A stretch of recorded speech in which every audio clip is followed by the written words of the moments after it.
الحمد لله رب العالمين والصلاة والسلام على سيد المرسلين وعلى آله وأصحابه أجمعين. أعوذ بالله من الشيطان الرجيم. بسم الله الرحمن الرحيم.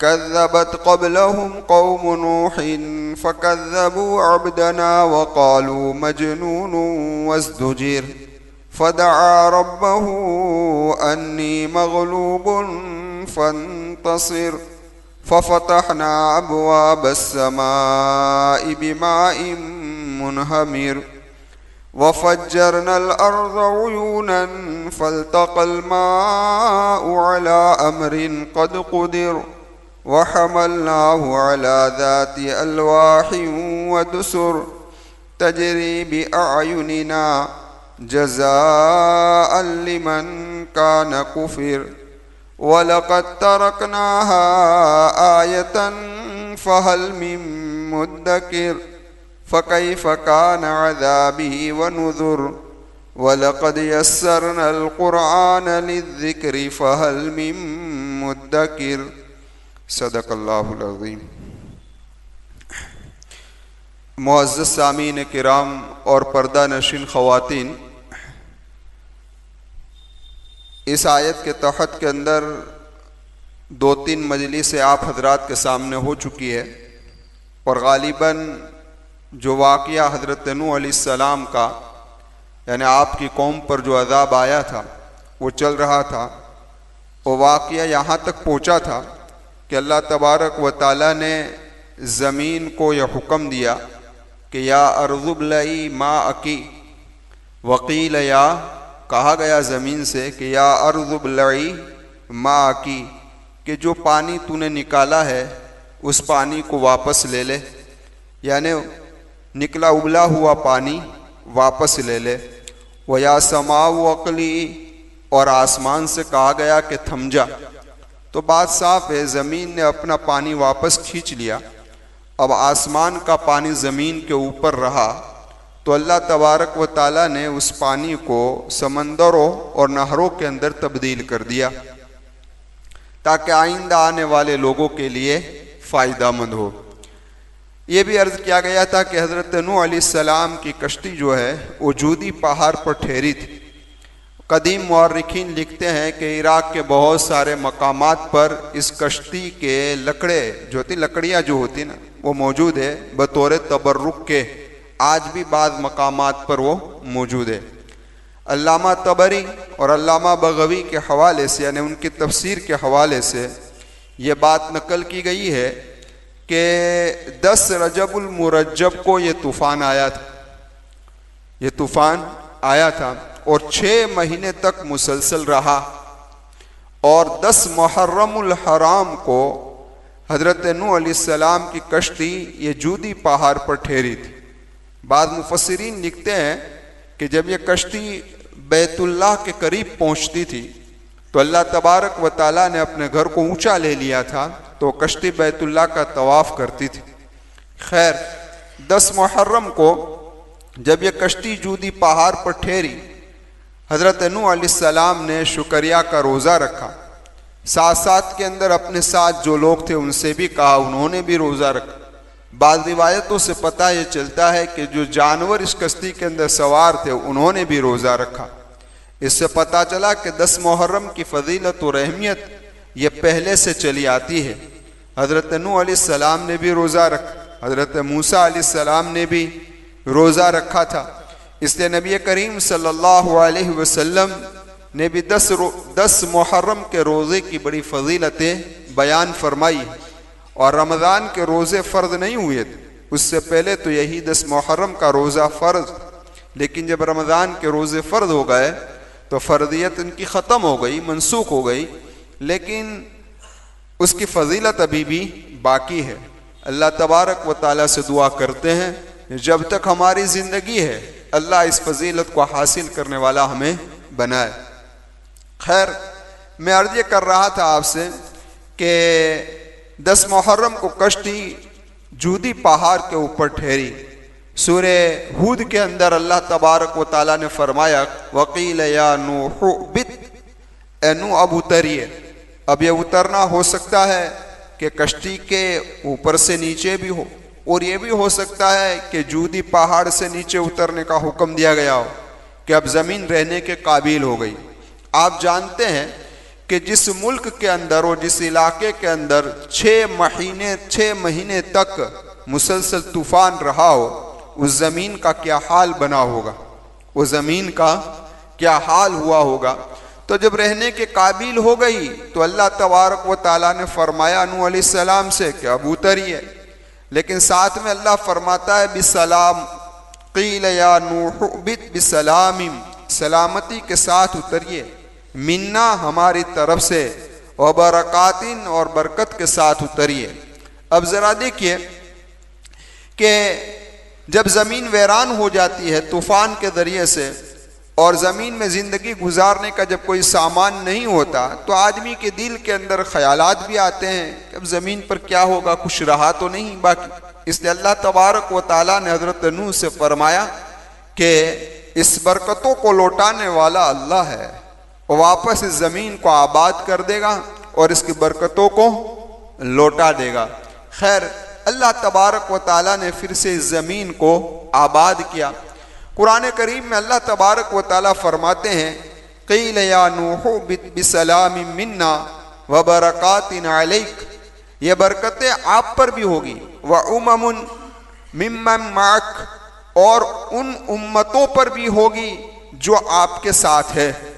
یعنی اب ذرا دیکھیں کہ حضرت نوح علیہ السلام کی کشتی کے اندر کوئی امتیں تو نہیں تھی، چند افراد تھے جس کا ذکر اس سے پہلے میں کر چکا ہوں، اور اس میں بھی آپ کے سامنے یہ بات بھی عرض کر چکا ہوں کہ قرآن کریم نے خود یہ فرمایا وجعلنا ذریتہ ہم الباقین، کہ ہم نے اس کی ذریت کو باقی رکھا، جس سے پتہ یہ چلتا ہے کہ حضرت نوح علیہ السلام کے 3 صاحبزادے حام، سام اور یافس، ان تینوں ہی کی نسل چلی ہے۔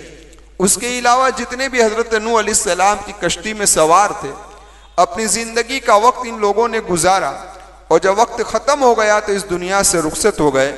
ان میں سے کسی کی بھی نسل چلی نہیں ہے، نسل چلی تو ان 3 صاحبزادوں کی چلی ہے، اس کے علاوہ کسی کی نسل چلی نہیں ہے۔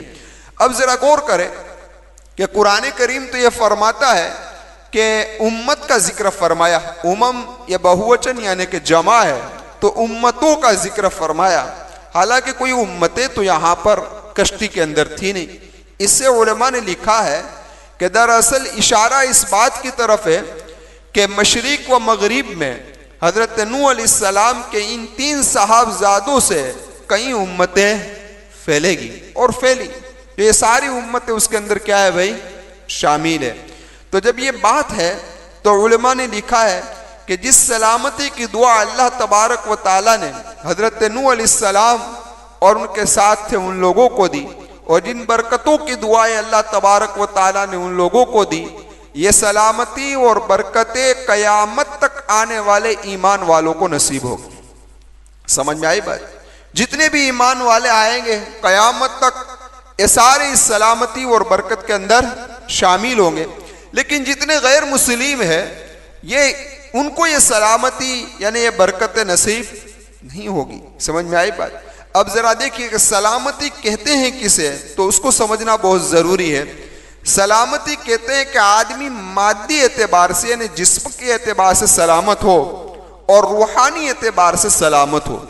جسمانی اعتبار سے سلامت ہو، جسمانی اعتبار سے سلامت ہو یعنی کہ اس کا جسم صحیح سالم ہو، یا عیش و آرام میں اس کی زندگی گزر رہی ہو، یا اس طریقے سے کہ کثرت اولاد یعنی اس کی اولاد زیادہ ہو، تو یہ ساری کے ساری جسمانی سلامتیں ہیں۔ روحانی سلامتی کس کو کہتے ہیں؟ تو کہ روحانی سلامتی اسے کہا جاتا ہے کہ نیک اعمال کی توفیق ہو جائے اور نیک اعمال کرنے والا بن جائے، تو سمجھ لو کہ یہ آدمی ایسا ہے کہ جس کو روحانی سلامتی بھی حاصل ہے۔ تو قرآن کریم کی اس دعا سے پتہ یہ چلتا ہے کہ ایمان والا یہ سارے کے ایمان والے سارے کے سارے اس سلامتی کے اندر شامل ہے. لیکن قرآن کریم نے ایک جگہ پر فرمایا ہے کہ ہم تم میں سے ہر ایک کو آزمائیں گے. پتہ چلا کہ آزمائش ضرور آئے گی, آزمائش ضرور آئے گی. اب اس آزمائش کے آنے کے وقت ہو سکتا ہے کہ کچھ وقت کے لیے جسمانی سلامت آدمی کے پاس نہ رہے, مثلا بیمار ہو جائے, کچھ حالات کے اندر گر جائے, کچھ مصیبتیں آ جائے, کوئی نقصان ہو جائے. تو یہ ساری کی ساری چیز ایسی ہے جو جسمانی سلامتی کے خلاف ہے. تو یہ تو ہو سکتا ہے, لیکن روحانی سلامتی ایمان والے کو ہر وقت اللہ تبارک و تعالیٰ کیا کریں گے بھائی؟ عطا کریں گے.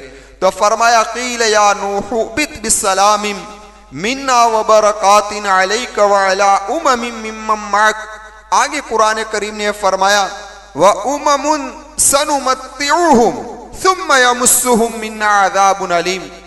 کچھ امتیں ایسی بھی ہوگی کہ ہم ان کو فائدہ پہنچائیں گے, ہم ان کو فائدہ پہنچائیں گے, پھر ان کو ہماری طرف سے دردناک عذاب پہنچے گا. اس کا مطلب اور خلاصہ یہ ہوا کہ اللہ تبارک و تعالی بغیر ایمان والوں کو دنیا کے اندر بہت ساری چیزیں عطا فرمائیں گے. آپ دیکھیں گے کہ مالی اعتبار سے یہ مضبوط ہے, منصب کے اعتبار سے یہ لوگ مضبوط ہے, ہر اعتبار سے یہ لوگ مضبوط ہے. تو یہ دنیا کی زندگی کے اندر اللہ ان کو فائدہ پہنچائے گا, لیکن آخرت میں ان کے لیے کیا ہے بھائی؟ دردناک عذاب ہے. تو خیر, حضرت نوح علیہ السلام کا یہ واقعہ یہاں پر مکمل ہو رہا ہے کہ اللہ تبارک و تعالیٰ نے حضرت نوح علیہ السلام کی کشتی میں جتنے لوگ سوار تھے انہیں صحیح سالم جودی پہاڑ پر پھر رہنے کی زمین پر اتار دیا.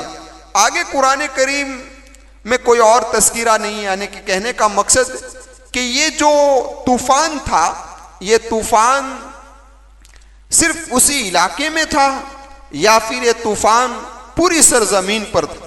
تو یہ ایسا مسئلہ ہے جو پہلے زمانے سے اس کے اندر اختلاف چلا آ رہا ہے, اور دو رائے آ رہی ہے. ایک رائے تو یہ ہے کہ جتنی بھی زمین تھی ساری زمین پر یہ طوفان تھا.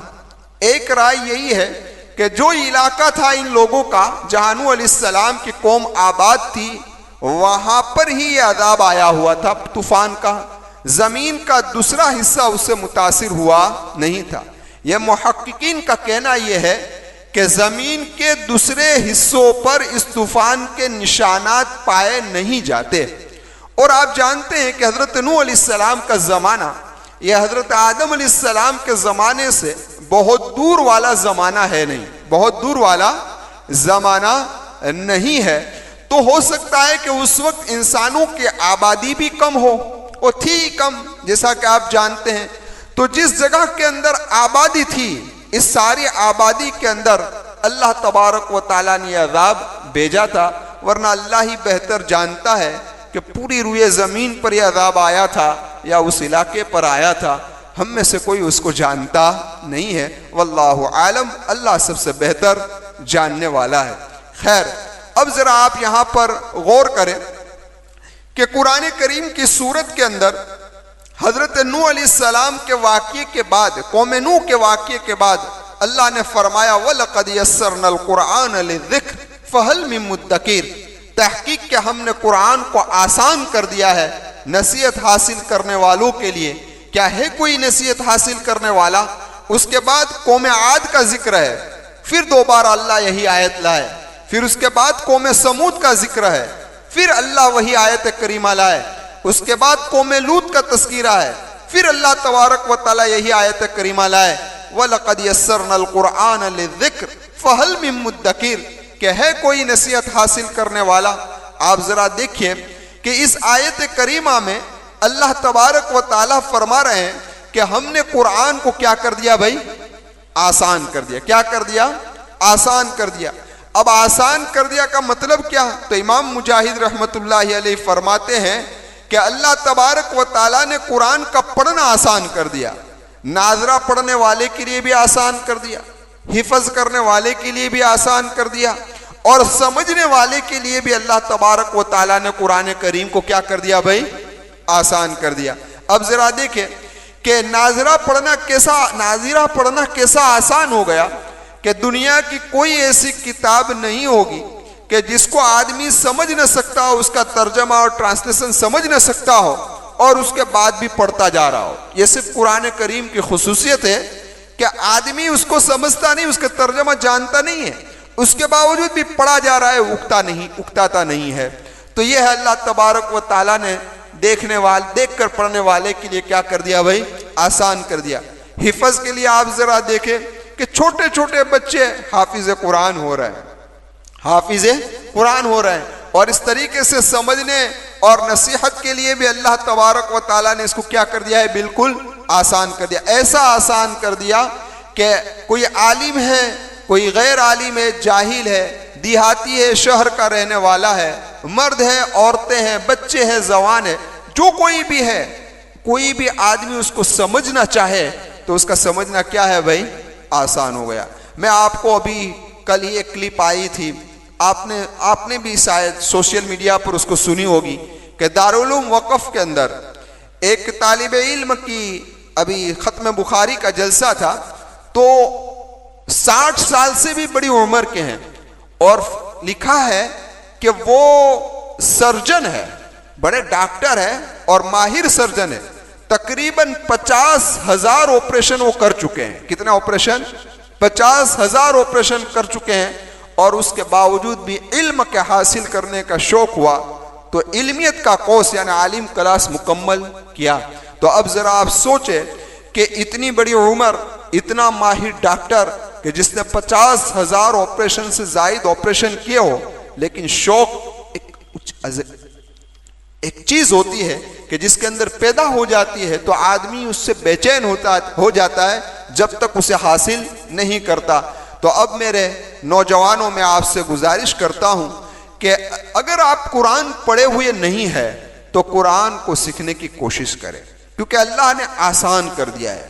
آپ کچھ محنت کر لو گے تو انشاءاللہ قرآن کا سیکھنا کیا ہو جائے گا؟ آسان ہو جائے گا۔ اور جو لوگ قرآن پڑھے ہوئے ہیں ان سے میری گزارش ہے کہ کسی حافظ یا عالم کو سنائے اور اس کی صحت کی فکر کریں، یعنی صحیح طریقے سے پڑھنے کی کوشش کریں گے انشاءاللہ۔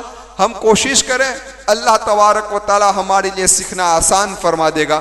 اور یہ بات تو صاف ہے کہ وہ دل ہے کہ جس دل کے اندر قرآن کریم کا کچھ حصہ ہو، جس دل کے اندر قرآن کریم کا کچھ حصہ نہ ہو، وہ دل کہلانے کے لائق نہیں ہے۔ اور دوسری بات یہ بھی رکھیے، سمجھیے کہ قرآن نے نصیحت حاصل کرنے والے کے لیے کیا کر دیا بھائی؟ آسان کر دیا ہے۔ اس پر ایک بات مجھے یاد آئی، محمود غزنوی کو آپ جانتے ہیں، وہ دراصل ابو الحسن خرقانی رحمت اللہ علیہ کی خدمت میں حاضر ہوئے، تو محمود غزنوی نے حضرت ابو الحسن خرقانی سے پوچھا کہ آپ اپنے شیخ بایزید بستامی کے بارے میں کچھ بتائیے۔ تو انہوں نے کیا کہا؟ میں ان کی کیا شان بیان کر سکتا ہوں میرے شیخ کی، بایزید بستامی کی۔ ان کا تو یہ حال تھا کہ کوئی کافر انہیں دیکھتا تو وہ مسلمان ہو جاتا تھا، کوئی کافر انہیں دیکھتا تو مسلمان ہو جاتا۔ تو محمود غزنوی نے فرمایا ایسا بھی ہو سکتا ہے کہ جو کوئی بایزید بستامی کو دیکھے رحمت اللہ علیہ اور مسلمان ہو جائے؟ اگر یہی ہے تو ابو جہل نے کئی مرتبہ محمد رسول اللہ کو دیکھا تھا، ہے نا، اللہ کے رسول کو دیکھا، تو وہ پھر کیوں مسلمان نہیں ہوا؟ اعتراض کیا محمود غزنوی نے۔ تو ابو الحسن خرقانی رحمت اللہ علیہ کو جلال آ گیا اور کہنے لگے کہ دیکھو، ابو جہل نے ایک بھی مرتبہ محمد رسول اللہ کو محمد رسول اللہ کی نگاہ سے نہیں دیکھا، یعنی محمد رسول اللہ کو نہیں دیکھا۔ اس نے جب بھی دیکھا تب محمد بن عبداللہ کی نگاہ سے دیکھا ہے۔ کس سے دیکھا؟ کہ اللہ کے رسول نہیں ہے، یہ تو عبداللہ کا لڑکا محمد ہے، بس اسی نظر سے وہ دیکھتا رہا۔ کاش کہ وہ ایک مرتبہ بھی محمد رسول اللہ اس نگاہ سے دیکھ لیتا تو وہ ایمان کے اندر داخل ہو جاتا۔ خود قرآن کریم میں ہے تراہم ینظرون الیک وہم لا یبصرون، اے میرے محبوب صلی اللہ علیہ وسلم، وہ لوگ آپ کو دیکھتے ہیں، وہ لوگ آپ پر نظر ڈالتے ہیں، لیکن بصیرت کی آنکھ سے نہیں دیکھتے۔ کون سی؟ بصیرت کی آنکھ سے نہیں دیکھتے. تو بس جس آدمی نے بصیرت کی نگاہ سے محمد رسول اللہ کو دیکھا وہ اسلام کے اندر داخل ہو گیا. اسی طریقے سے جو آدمی بصیرت کی نگاہ سے بایزید بستامی کو دیکھتا تو وہ بھی ایمان کے اندر داخل ہو جاتا. بس یہی آپ سمجھ لیجئے کہ ہم قرآن کو پڑھتے ہیں لیکن بصیرت کی نگاہ سے اسے سمجھنے کی نگاہ سے, عبرت حاصل کرنے کی نگاہ سے اگر قرآن کو پڑھا جاتا, قرآن کو سنا جاتا تو یہ قرآن وہ کتاب ہے کہ جس نے بہت ساری نیا جو ڈوبی ہوئی تھی اس کو کیا کر دیا بھائی, کنارے پر پہنچا دیا. تو میں عرض یہ کر رہا تھا ہم قرآن کی تلاوت کریں, قرآن کو سنیں, بصیرت کی نگاہ سے پڑھیں. قرآن نے آخر میں یہ بھی کہا کہ وَلَقَدْ يَسَّرْنَا الْقُرْآنَ لِلذِّكْرِ, ہم نے نصیحت حاصل کرنے والے کے لیے قرآن کو کیا کر دیا ہے بھائی, آسان کر دیا ہے. سمجھ میں آئی بات کہ جو عبرت پکڑنا چاہے, کوئی نصیحت حاصل کرنا چاہے تو آسان ہے. اس سے ان لوگوں کے ذہن صاف ہو گئے جو ہر ایک قرآن پر قلم چلاتا ہے.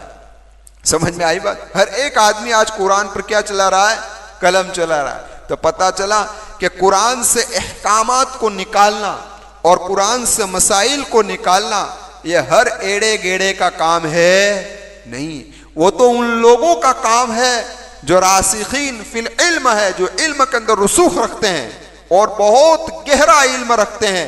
یہ ان کا کام ہے کہ وہ قرآن سے مسائل کو نکال سکتے ہیں. شاہ صاحب رحمت اللہ علیہ نے فیوض الحرمین کے حوالے سے نقل کیا ہے, شاہ صاحب نے فیوض الحرمین میں لکھا ہے کہ میں جب قرآن کریم کا ایک ٹکڑا پڑھتا ہوں تو مجھے اس کے نیچے اس کے معارف کے کئی علوم نظر آتے ہیں, کئی علوم. تو یہ اللہ والوں کی نگاہیں تھی, یہ علم والوں کی نگاہیں تھی کہ ایک ایک لفظ پر, ایک ایک آیت پر وہ قرآن کریم کے کئی مسائل کو نکالتے تھے. لیکن یہ ان کا کام ہے, یہ ہمارا کام نہیں ہے, یہ ہمارا کام نہیں ہے. اسی لیے علماء نے لکھا ہے کہ جو آدمی تفسیر قرآن کریم کی لکھنا چاہے اسے تقریباً 16 یا 18 علم اس کے پاس ہونے ضروری ہے, اس کے بغیر وہ قرآن کی تفسیر لکھ نہیں سکتا. تو خیر میں عرض یہ کر رہا تھا کہ رمضان بھی آ رہا ہے, اللہ سے دعا کر رہا ہوں اللہ تبارک و تعالی ہم تمام کو رمضان المبارک نصیب فرمائے اور صحیح طریقے سے گزارنے کی توفیق عطا فرمائے. عافیت, عزت و صحت کے ساتھ رمضان گزر جائے اور اللہ کی رضا والے اعمال میں گزر جائے. ایسی دعا ہمیں ابھی سے کرنی چاہیے. اللہ کی ناراضگی والے اعمال سے اللہ ہمیں ہماری حفاظت فرمائے. تو علماء نے لکھا ہے کہ کم از کم 2 مرتبہ تو پورے سال کے اندر قرآن ختم ہونا چاہیے, ایک رمضان میں ہو, ایک 11 مہینوں کے اندر, تو کم از کم درجہ ہے, اتنا تو قرآن ختم ہونا چاہیے. میری گزارش ہے تقریباً 40 دن باقی ہے, جن لوگوں نے ابھی بھی قرآن ختم نہیں ہوا کوشش کرے کہ رمضان سے پہلے قرآن ختم ہو جائے. اللہ مجھے بھی توفیق دے, آپ تمام کو توفیق دے, آمین. وآخر دعوانا ان الحمدللہ رب العالمین. سبحان اللہ وبحمدہ, سبحانک اللہم وبحمدک, ونشہد ان لا الہ الا انت, نستغفرک ونتوب الیک.